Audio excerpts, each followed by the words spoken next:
session d'information sur A30 Télévision, mesdames et messieurs, bienvenue à tous. D'abord les titres. Procès Bukangalozo, l'affaire est renvoyée au 4 septembre prochain en raison des irrégularités constatées dans les citations à prévenu de Matata Ponyo et Christo Grobler. Absent de l'audience, le sénateur Augustin Matata Ponyo se fait représenter par ses avocats. Exeta édition 2023, les résultats des provinces éducationnelles de Kinshasa, Funa, Kinshasa, Plateau, Kwango 1, Maindombe 2, Lualaba 2 et Kasai Oriental 1, désormais disponibles, ce depuis lundi. Et Kinshasa vit déjà ses premières scènes de liesse. C'est l'essentiel en titre, place au développement. Bonsoir. Félix Tshisekedi a présidé ce lundi à la Cité de l'Union africaine une réunion autour de chefs d'institutions. Y en prépare le président du Sénat, le vice-président de l'Assemblée nationale, le premier ministre et le président de la Cour constitutionnelle. Au cœur de la rencontre, la situation sécuritaire, principalement les résolutions sur l'avenir de l'état de siège. Autre sujet abordé lors les élections dans les délais. Le compte rendu avec le Premier ministre Jean-Michel Samalou Kondé. Nous l'avons fait de manière à ce que des orientations précises nous soient données pour maintenir les caps, en tout cas des engagements que nous avons par rapport à ces différentes questions. Donc c'était des échanges très fructueux et nous avons reçu de la part du président de la République de rester mobilisé sur ces attentes, en tout cas de la population, du point de vue tant de la question sécuritaire, de l'écoute que nous avons eue de la population de l'Est, particulièrement celle de la province de l'Ituri et du Nord Kivu, et de toute la population en général, en rapport aussi avec ce processus électoral qui est actuellement en cours.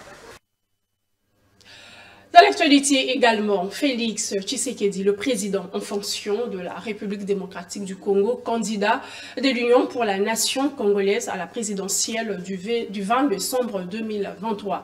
C'est la décision la plus importante qui a découlé du 3e congrès de ce parti politique chapeauté par Vital Kamerhe. Pour lui, cette option constitue le vrai acte de la parole donnée dans l'accompagnement du chef de l'État pour la refondation du pays. Suivez.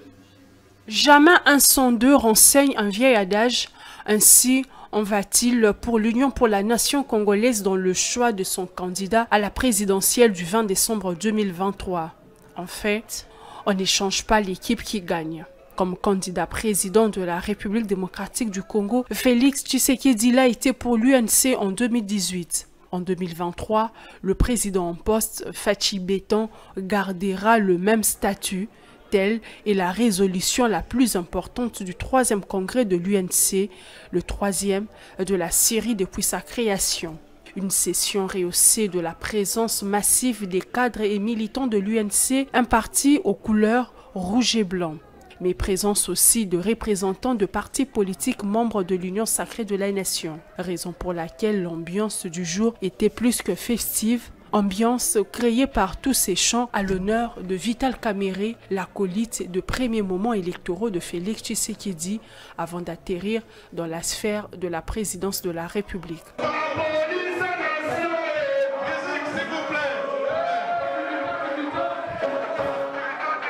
Cela au retour de l'inspiration collective acquise à Nairobi au Kenya. La commission ad hoc a formulé les résolutions tendant notamment à la reconduction pour 5 ans du mandat du président de la République, Antoine Félix. Ce congrès n'a fait que sceller le premier amour politique entre l'UNC et l'UDPS d'une part et d'autre entre Vital Kamerhe et Félix Tshisekedi. En fait, deux amours nés simplement de la coalition Cash mieux qu'à pour le changement. Nous sommes restés debout malgré les attaques des ennemis devenus virulents à cause du succès de nos politiques publiques. Nous avions donné notre parole d'accompagner le chef de l'État dans son combat pour la refondation de l'État congolais. Et nous avons tenu cette promesse. malgré les vicissitudes inhérentes à la faiblesse humaine et au triomphe des préjugés. Lors de ce congrès, le mandat de Vital Kamerhe en tant que président national du parti a été renouvelé pour 5 ans selon le règlement intérieur du parti. Comme annoncé, la Cour constitutionnelle a siégé lundi dans le cadre du procès. Bukanga Lonzo, l'ancien Premier ministre Matata Ponyo, s'est fait représenter par ses avocats aux côtés de Deogracias Mutombo, ancien gouverneur de la Banque centrale du Congo, et de Christo Claubert. L'affaire Bukanga Lonzo, renvoyée au 4 septembre prochain pour saisine irrégulière de prévenus Matata Ponyo et Christo Claubert. Je vous propose de suivre l'un des avocats d'Augustin Matata Ponyo à la fin de l'audience.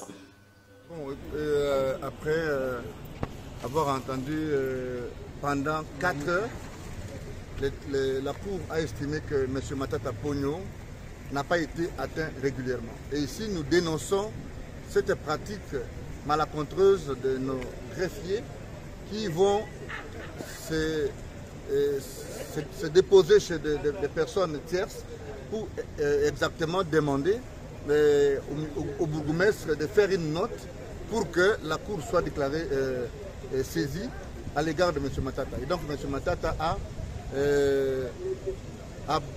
envoyé ses avocats parce qu'il n'a pas été régulièrement saisi et que la Cour a estimé que, au regard de la saisine qui a été irrégulière, elle a dû renvoyer l'affaire à 2 semaines pour permettre à M. Matata de se présenter, donc être régulièrement saisi en vue de procéder comme il se doit. Vous avez un espoir, les greffiers savent à qui il s'adresse, et s'il ne sait pas atteindre ni la personne, ni un serviteur, encore moins quelqu'un qui est lié à la personne, au premier ou au second degré, eh bien, il y a une note d'OPJ qu'on fait. Mais ce qu'on a constaté, c'est qu'il y a une pratique malacontreuse à vouloir se déposer chez le bourgmestre, et celui-ci fait une note en violation de la loi pour exiger que M. Matata soit saisi. Ça ne ressemble ni au droit, ni à la pratique, ni à la coutume. L'autorité de régulation de la sous-traitance dans le secteur privé a mis la main sur des responsables chinois de la société Secas, entreprise liée par un contrat de partenariat avec Tekefungureme Mining et qui sont reprochés d'avoir recouru au système des prête-noms. Ces responsables sont transférés au parquet pour blanchiment de capitaux. Résultat obtenu grâce aux investigations des officiers judiciaires de l'ARSP, mais aussi de séances de travail présidées personnellement par les directeurs généraux Miguel Cachal Katemba. Dans son processus de remise de l'ordre dans le secteur de la sous-traitance à travers le pays, l'autorité des régulations de la sous-traitance dans le secteur privé enregistre au quotidien 2 cas de non-respect de loi qui réglementent ce domaine, dont celui-ci qui visiblement sort de l'ordinaire. Il est question d'une dénonciation faite par 2 actionnaires congolais de la société CCE-CSAS sur l'existence avérée d'un cas flagrant de prête-nom d'un chauffeur de l'associé chinois utilisé comme 4e associé de la dite société dans le but de couvrir malencontreusement leurs opérations et gérer les contrats signés avec TFM et CEMOC qui s'en fout à leur niveau. Après investigation, enquête et audition, sans compter des séances de confrontation des parties faites par les OPJ de la RSP, le directeur général de cette institution a personnellement présidé 3 autres séances et pour asseoir sa conviction, l'honorable Miguel Cachal avait auparavant effectué une demande d'information aux sociétés principales concernées dont il ressort que sur un colossal montant de 27 millions de dollars américains déjà payés, seule une bagatelle somme de 600 000 francs congolais a été cédée à la partie congolaise, comme nous l'explique M. Katako Toussaint. Nous, actionnaires nationaux, on a demandé aux Chinois de tenir une assemblée générale ordinaire pour parler des états financiers ainsi que leur affectation. C'est de là que les problèmes ont commencé parce que les Chinois ne voulaient pas. Pour lui, il voulait peut-être utiliser des prête-noms pour dire que non, c'est son entreprise et de l'autre côté, vous êtes que des Congolais. Rassurez-vous que vous ne pouvez pas voir ce que vous désirez. Le directeur de l'inspection et contrôle Férouzi Guillaume revient ici sur les faits établis. Les OPJ ont retenu les infractions des abus de confiance. Deuxième infraction, c'est l'infraction des faux en écriture et usage des faux. La troisième infraction, c'est l'infraction de blanchiment des capitaux. Et c'est un cas de prête-nom. Sur ces faits, nous transférons le dossier au parquet avec prévenu pour qu'on puisse ouvrir l'instruction pénale par rapport à des cas infractionnels. Il est à noter que le numéro 1 de la sous-traitance en RDC est donc plus que déterminé à mettre fin à cette pratique malveillante qui freine le développement de la classe moyenne dans le pays. Tout à fait autre chose. Comme parti politique, on ne vole pas du tout favorable au projet d'une nouvelle constitution initiée par le professeur Isidore Ndayouel. Projet avec un mandat présidentiel à 9 ans non renouvelable au lieu de 5 ans une fois renouvelable. Rodrigue Ramazani, porte-parole de cette formation politique, estime que la République démocratique du Congo n'a pas besoin de projet de loi, mais plutôt de la bonne gouvernance. Suivez.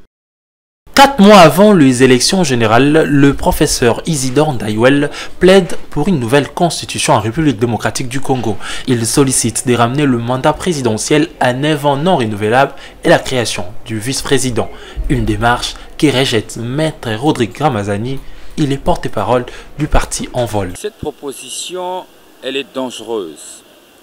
Elle est dangereuse dans la mesure où elle est proposée à un moment où nous allons vers les élections et surtout vers l'ouverture d'une session parlementaire.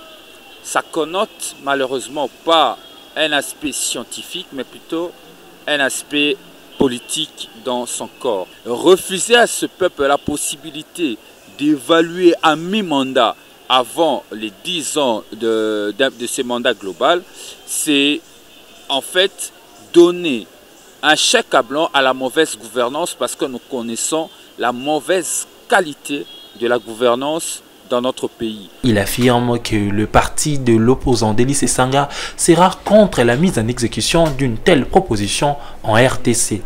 Ce qu'il faut faire, il faut une bonne gouvernance en termes de conduite de politique électorale pour permettre aux Congolais d'avoir des vrais élus qui ont une vraie vision. Et l'Envol propose une vision. Cette vision, c'est la refondation du Congo. C'est ça l'approche aujourd'hui. Permettre aux Congolais d'adhérer à un contrat social, à établir un contrat social. Élargir le mandat, ce n'est pas une priorité, ce n'est même pas un problème. Un président peut avoir 20 ans et sans vision, il ne va rien accomplir dans le même cas que Félix Tshisekedi qui échoue aujourd'hui. La proposition a été formulée par le professeur Isidore Ndayouel lors d'une conférence tenue samedi dernier à Kinshasa sous le thème du territoire en quête d'État à l'État maître du territoire pour une nouvelle constitution de la République démocratique du Congo. Direction l'est du pays, les victimes de l'incendie survenu samedi dans le camp de sinistrés de Bachouchou, dans le territoire de Kaélé au sud, qui vous demande de l'assistance auprès du gouvernement central. C'est l'administrateur du territoire qui lance un SOS ce lundi, joint par la rédaction d'Actu 30. Thomas Bakenge révèle que 7 personnes sont mortes, majoritairement les enfants, et plusieurs maisons sont parties en fumée. Thomas Bakenge est joint ici par Damaris Kayembi. Ils ont perdu tout ce qu'ils avaient en termes de biens, matériels et tout. On a même perdu 7 enfants qui étaient calcinés. Et évidemment, c'était un souci. Ils ont perdu tout. Là, c'était des maisons de fortune qu'ils avaient déjà construites comme case. C'est parti en fumée. Maintenant, on est là. Nous recherchons comment les relocaliser du coup. Mais il faut qu'ils aient des maisons. Ils ne veulent pas entrer dans des situations de bâches. Des besoins sécurisés, des maisons qui puissent recevoir une fois. Et c'est les démarches qu'on a avec les gouverneurs de province.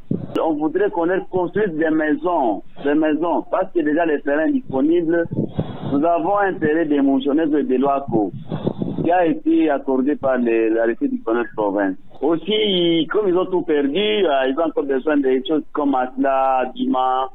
Les enfants qui devaient rentrer à l'école, il faut les cahiers, les former, voilà. À Kinshasa, les victimes de l'incendie du camp Lufungula, assistées par Wivine Moleka au nom de la fondation Libouké. La présidente de cette structure est descendue dimanche sur le lieu de l'incendie avec plusieurs vivres et non-vivres. Une manière de témoigner son soutien aux familles sinistrées. Geste également réalisé à l'occasion de la Journée internationale de l'aide humanitaire célébrée le 19 août de chaque année. Reportage. La partie annexe du camp Lufungula au quartier Haïti dans la commune de Lingwala ne plie que monceaux de débris et des cendres à la suite de l'incendie qui a ravagé plusieurs maisons le mercredi 16 août dernier. Sur place, des familles vivent à la belle étoile, des sinistrés qui ont reçu la visite de Wivine Moleka touchée par cet incident. La présidente de la fondation Liboké a constaté les dégâts causés par les flammes. Toye na fondation na biso comme na fondation Liboké. Liboké ezabo moko. Poto zabo moko na bino. Connu pour ses œuvres philanthropiques depuis près de 20 ans, Wivine Moleka, qui a compati avec les sinistrés, n'est pas venue m'embredouiller. Dans sa gibecière, elle a apporté sacs de riz, de semoules, matelas, pagnes et bien d'autres vivres et non-vivres. Le 19 août, c'était la journée mondiale de l'aide humanitaire. Alors, nous avons saisi cette occasion au niveau de la fondation Liboké pour venir soutenir nos frères et sœurs ici au camp Lufungula qui ont été victimes d'un incendie ravageur et les exhorter un peu à la paix, à la patience, à la solidarité, à l'unité malgré l'épreuve. En sa qualité de vice-ministre des hydrocarbures, Wivine Moleka a rappelé les instructions du chef de l'État, Félix Tshisekedi, quant à l'aide urgente du gouvernement aux victimes de l'incendie. Les bénéficiaires n'ont pas tari d'éloges à l'endroit de leur bienfaitrice. Population oyo tozaki kolala likolo ya ba sachet. Sachet wana tozo senga po la carton okena ba liboso ya ba supermarché ozo carton ya kotandela taba na balala. Mais tozo mona mama oya ye kotia ba mousse boye. Atie saki ya semu ndenga pesi ke batu mibale. Tozo senga nzambe ya likolo apambola biso apambola bino nyonso boye na groupe na eke nzamba lola amona ye makasi parce que ça importe kite akoki kosalela biso eloko ya boye lokola ya saili biso boye nzambe atombola ye penza aumela 100 ans na pouvoir na ya aumela baningisa yete mama na bana wana za mama na bana. La présidente de la fondation Liboké a également promis d'apporter tant d'autres biens aux sinistrés, tous visiblement satisfaits de ces passages. Combien inoubliable.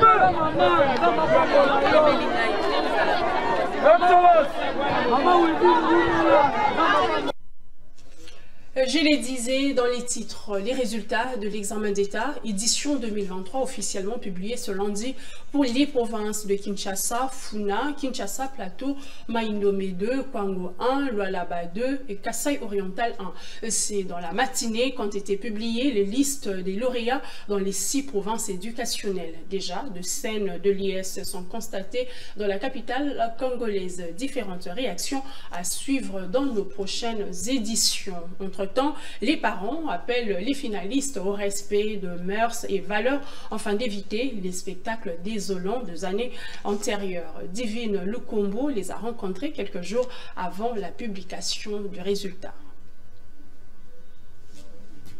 La publication des résultats de l'examen d'État dans la ville de Kinshasa rime souvent avec des célébrations plutôt excessives de la part de lauréats. À côté de certains qui s'illustrent avec des accoutrements déconcertants, d'autres s'adonnent au tapage inacceptable, un comportement décrié par des parents. Quant à moi, je leur conseille de ne pas faire du tapage, de rester calme, même pour ceux qui ont réussi, même pour ceux qui n'ont pas réussi. Ceux qui n'ont pas réussi peuvent redoubler l'année, pour ça l'année prochaine, ils auront toujours les bons résultats. Quand ils font du tapage, il y a même des morts. Alors votre note est toute sur la liste des réussites. Vous faites le tapage, vous mourrez.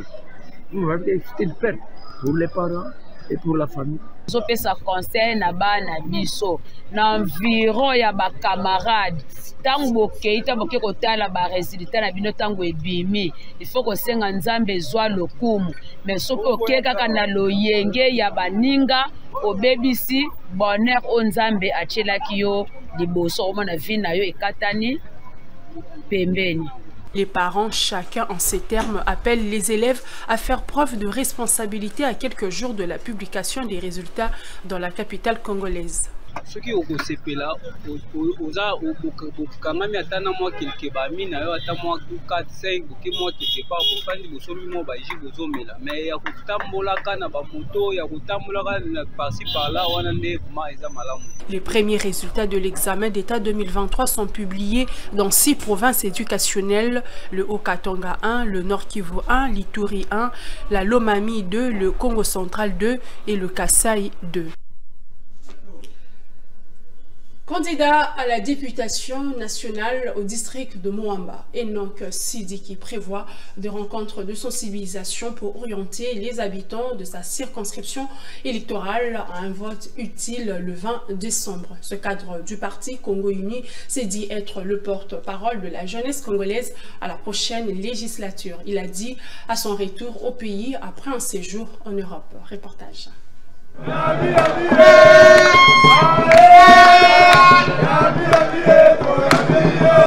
Tour au bercail est toujours synonyme de joie. Le cas d'Enoch Sidiki qui a retrouvé l'air et l'ambiance du pays natal. De belles retrouvailles après un long séjour en Europe.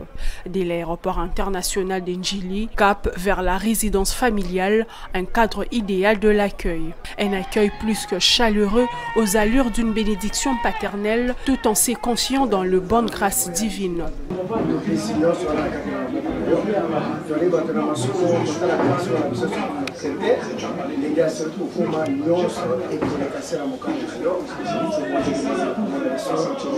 Candidat député à Moamba et Lemba, Enoch Sidiki vient avec un agenda bien chargé, celui de communier avec sa base, mais aussi de mener des activités de sensibilisation pour un vote utile. Le travail que nous avons commencé ensemble, c'est un travail qui n'est pas perdu et que c'est bien reçu au niveau de la population. Donc je pense que nous allons continuer dans cette lancée et ce sera pour nous une très bonne chose de continuer parce que nous avons des perspectives pour pouvoir non seulement changer notre district de Moamba, mais particulièrement changer les choses à Lemba. Donc je pense que tous ensemble, nous pouvons faire quelque chose de meilleur pour nous. Et c'est dans cette idée que nous allons évoluer. Je vous dis encore merci et je pense que nous allons nous retrouver. Donc un grand merci à vous. Enoch Sidiki est membre du parti Congo Uni, parti politique qui soutient la candidature de Félix Tshisekedi à la magistrature suprême. Enoch Sidiki se veut le porte-voix de la jeunesse congolaise à la prochaine législature. Dans la province du Haut-Katanga, la société pour le traitement de terrils de Lubumbashi au chevet de pensionnaires de jeunes filles au quartier Caravia. La structure a apporté plusieurs vivres et non-vivres à la satisfaction du ministère provincial du genre. C'est un lot important des vivres constitués de la farine de maïs, huile de palme, sel, poisson frais, dont de la société des terrils de Lubumbashi. Ce geste a donné du sourire aux 24 pensionnaires en situation difficile de la maison de la femme et la jeune fille du quartier Caravia. Au nom de la ministre Gisèle Ngongwa, la conseillère en charge des familles Francine Bombo a salué la spontanéité avec laquelle Estelle a répondu à l'appel du gouvernement provincial et remercié la société des terrils de Lubumbashi. Je reste persuadé que ce geste de haute portée humanitaire qui vient d'être posé n'est pas le dernier du genre et souhaite une prospérité sans faille à l'entreprise Estelle, avec laquelle, j'en suis convaincu, notre partenariat sera consolidé davantage. Merci. Continuons à prendre soin de jeunes filles reste le vœu de la ministre provinciale du genre, Gisèle Ngongwa, a indiqué sa conseillère aux responsables du centre. La chargée du social à la société terrils de Lubumbashi a rassuré que son entreprise va continuer à soutenir le gouvernement provincial dans sa mission de redonner des sourires aux enfants en situation difficile. Satisfaites, les filles pensionnaires de la maison ont eu des mots justes pour manifester leur gratitude à l'endroit du donateur et au gouverneur des provinces Jacques Aboula Katwe pour ses multiples accompagnements à leur faveur.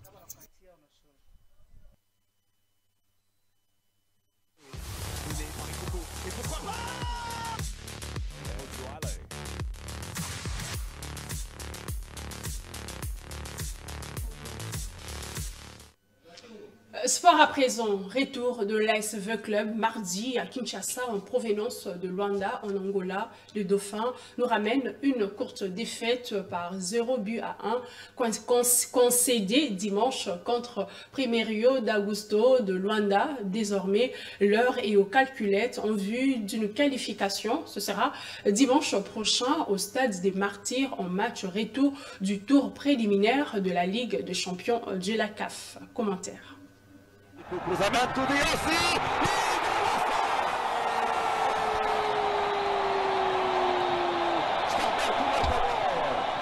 Ce but de Dagochi Bamba est le seul et l'unique pour la victoire à domicile des Primeiro d'Agosto d'Angola au match aller des préliminaires de la Ligue des champions de la CAF. Ce but sera aussi une équation à résoudre pour V-Club, une équation à 3 inconnus dont la solution qualificative pour les Verts et Noirs de Kinshasa est au bout d'un succès impératif.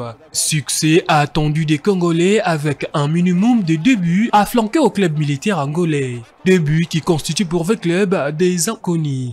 Abertura aqui para o lado esquerdo. Remata, a bola vai ao travessão. Assistiu a Vita Clube. Mais uma bola rasteira.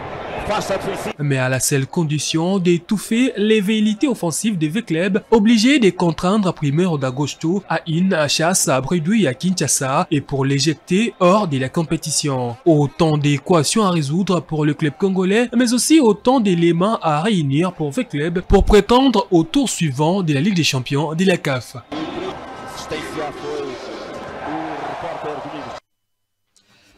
Merci de votre attention sur A30 Télévision. Le prochain rendez-vous est pris pour 13h et 19h. Entre-temps, l'information reste en continu sur A30 Télévision. Au revoir.